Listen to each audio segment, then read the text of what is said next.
Do preferences interfere with your ability to climb and perform well? Well, take a look at this picture. Here you can see a beautiful fall scene. Got colored leaves on the tree, got a blue sky, a little white cloud in there.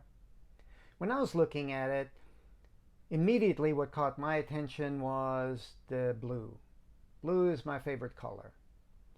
And then I got to thinking, well, I really like that white cloud in the blue sky, and also like the different colored leaves that are in the tree.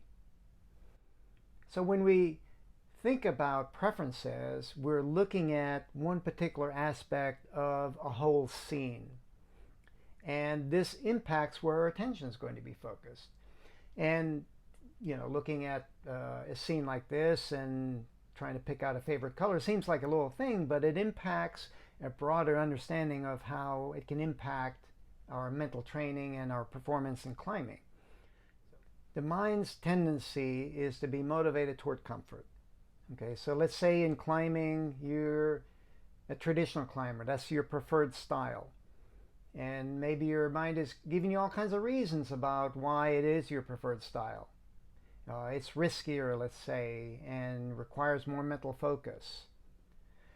So that may be true, but it also could be true that sport climbing is a different discipline that can challenge you in other ways, like getting on harder climbs where it's not as risky and not as scary, but you have to focus more to perform on harder climbs.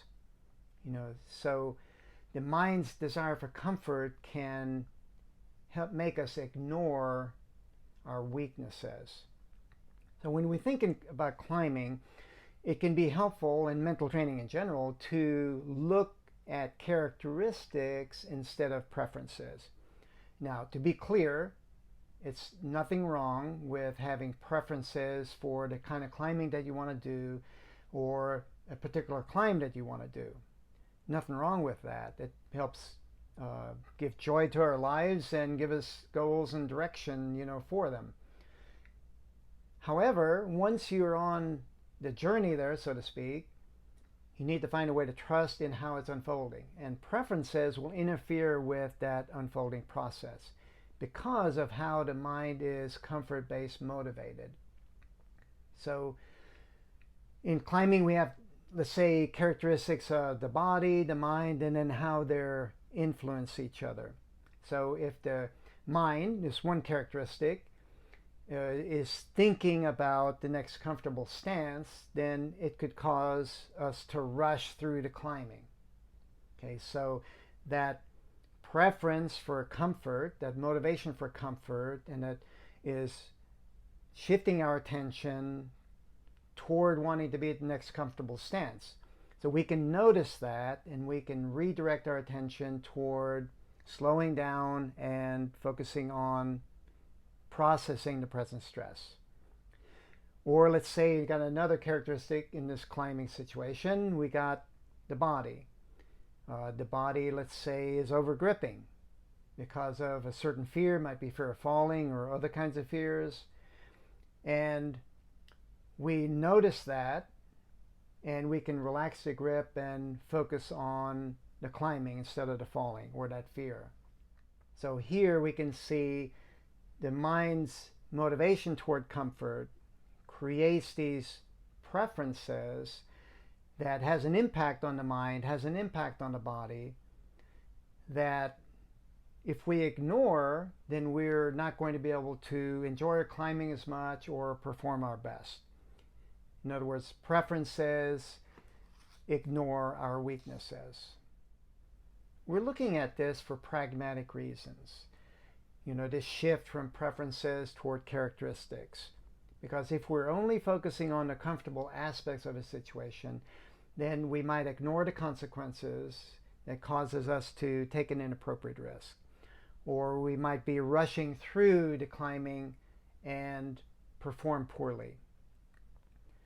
Mental training is really at the foundation of it about developing awareness.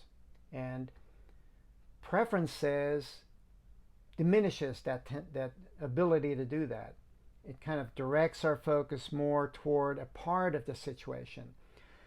But developing awareness is about expanding in all directions, expanding into what the mind is doing, its strengths and weaknesses, and what the body's doing.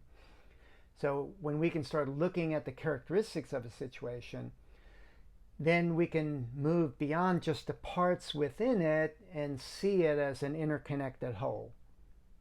And then we can understand it better. We can understand how the parts interface and intersect with each other to create the whole.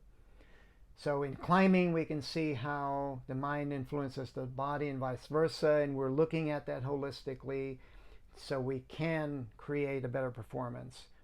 If we're looking at this photograph again, we can see the beautiful blue color of the sky, the little white cloud, the colored leaves, and we see how they contrast and complement one another. So preferences can have a tendency to cause us to ignore our weaknesses. Well, you can not be a victim to your mind's comfort tendencies. You can practice in a very deliberate way to go beyond that. So for example, you can do different kinds of climbing than your preferred style. If you're a trad climber, you can do some sport. If you're a boulderer, you can do gym climbing. Find different disciplines to experience. If you're used to going to one climbing area, you can visit other climbing areas. If you always find yourself getting on the same routes, you can get on different routes. If you're mostly an on-site climber, then you can pick a project and work on red pointing it. Or if you're a red point project climber all the time, you can work on your on-site skill. If you mostly do physical training, then you can check out mental training, or vice versa. So by finding a way to not ignore your weaknesses, you don't fall victim to your mind's comfort-seeking tendencies. You can not just be looking at what you prefer, but also the whole characteristics of the situation. All right, that's the lesson. You can go to warriorsway.com, check out the full text and audio for it. Also check out our books and courses, and reach out to us for your mental training needs. We'd love to work with you. Thank you.